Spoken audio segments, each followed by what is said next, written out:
This channel does not promote any violent, harmful, or illegal activities. All content provided by this channel is meant for an educational purpose only. আমরণ অনশনে ৭ জন junior doctor তারা রয়েছেন একটানা উপসে শরীর ভাঙছে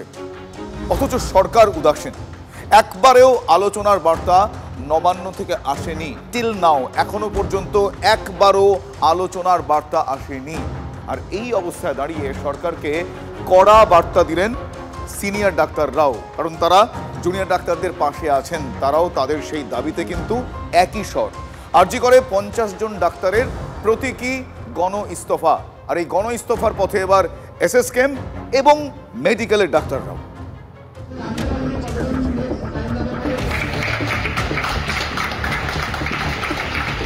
standing ovation দুপাশে দাঁড়িয়ে করতালি পাশে দাঁড়ানো সিনিয়রদের এভাবেই অভ্যর্থনা আরজি করের জুনিয়র ডাক্তারদের তিলোত্তমার খুন ধর্ষণের পর ১০ দফা দাবি নিয়ে আন্দোলন চালাচ্ছেন জুনিয়র ডাক্তাররা এখনও বেশিরভাগ দাবি পূরণ হয়নি প্রতিবাদে ধর্মতলায় আমরণ অনশনে ৭ জুনিয়র ডাক্তার ৩ দিন পরও রাজ্য সরকার ডাক্তারদের সঙ্গে কথা না বলায় এবার কড়া ভাষায় বার্তা আরজি কর মেডিকেল কলেজের সই করে গণ ইস্তফা ৫০ সিনিয়র ডাক্তারের এরপর ব্যক্তিগত ইস্তফা দেওয়ার হুঁশিয়ারি ডাক্তারদের আমাদের এই গণ ইস্তফা দেওয়ার উদ্দেশ্য সরকার যাতে সদর্থক ভূমিকা নিয়ে ওদের সাথে কথা বলে এবং ওদের দাবি দেওয়া মেনে নেয় এবং তাহলে ওদের হাঙ্গার স্ট্রাইক যদি ওঠে দেন আমরা অন্তত এই জায়গা থেকে সরবো না হলে এই যে আমাদের গণ ইস্তফা হয়েছে অ্যাকসেপ্ট না হলে আমরা ইন্ডিভিজুয়াল স্তরে ইস্তফা দিতে আমরা রাজি অর্থাৎ চাকরি যে ছেড়ে দিতে পারেন সেটা বুঝিয়ে দিচ্ছেন সিনিয়র ডাক্তাররা সিনিয়রদের কুর্নিশ জুনিয়র চিকিৎসক কিঞ্জল নন্দের এখন যে আমরা আমাদের ১০ দফা যে দাবি সেই জায়গায় দাঁড়িয়ে ওনারা যেভাবে সাপোর্ট করলেন মাস রেজিগনেশনের জায়গা থেকে এবং যারা অনশন করছেন আমরণ সেই অনশন যাতে তুলে নেওয়া যায় সরকারের দিক থেকে যাতে সদর্থক ভূমিকা আসে সেই জায়গায় দাঁড়িয়ে ওনারা ওনাদের এক্সট্রিম জায়গায় গিয়ে এটা করলেন এবং ওনারা জানিয়েছেন প্রয়োজনে ভবিষ্যতে ওনারা ইন্ডিভিজুয়াল রেজিগনেশনেও যাবেন গণ ইস্তফার হুঁশিয়ারি কলকাতা মেডিকেলেও বুধবারই সিদ্ধান্ত আমরা আমাদের প্রশাসনিক প্রধানদের বলছি দয়া করে আপনাদের সংবেদনশীলতা দেখিয়ে লকারে আর ব্যাংকে জমা করবেন না তাতে লাভ কিছু হবে না লোকের ক্ষোভ আরো বাড়ছে আপনারা আসুন কথা বলুন জুনিয়রদের সঙ্গে প্রয়োজনে আমরা গণ ইস্তফা দেব আগামীকাল থেকে আমাদেরই তো ছেলে মেয়ে তাদের স্বাস্থ্যটাকে তাদের যে ইমোশনটাকে সেটাকে আমরা অবহেলা করতে পারি না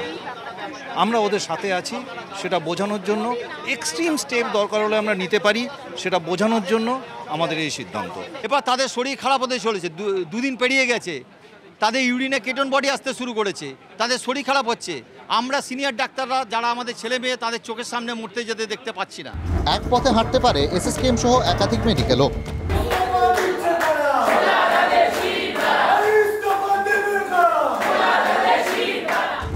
অনশন শুরু হওয়ার পর সরকার জুনিয়র ডাক্তারদের পাশে দাঁড়ায়নি সিনিয়র ডাক্তাররা ছোটদের ভুলছেন না কড়া বার্তা পেয়ে সরকার কি নমনীয় হবে সৌরভ দত্তের রিপোর্ট TV9 বাংলা অন্যদিকে সিনিয়র ডাক্তারদের এই গণ ইস্তফার বার্তা নিয়ে এবার বিতর্কিত মন্তব্য করলেন কুণাল ঘোষ আবারও কুণালের নিশানায় সিনিয়র ডাক্তাররা নির্যাতিতাকে বিক্রি করে নিজেদের স্বার্থ চরিতার্থ করছেন ডাক্তাররা সোশ্যাল মিডিয়ায় পোস্ট করে তীব্র আক্রমণ করেছেন কুণাল পুজোয় ঘুরতে যাবেন বলে এই ইস্তফার নাটক বলে তিনি কটাক্ষ করছেন মানে কুণাল ঘোষ কটাক্ষ করছেন রাজনৈতিক স্বার্থে জুনিয়র ডাক্তারদের উস্কানি দিচ্ছেন সিনিয়র ডাক্তাররা অভিযোগ তৃণমূল নেতা কুণাল ঘোষের তাঁদের রেজিস্ট্রেশন বাতিল করুক সরকার প্রয়োজনে ব্যবস্থা নিক প্রশাসন এমনটাই দাবি কুণাল ঘোষের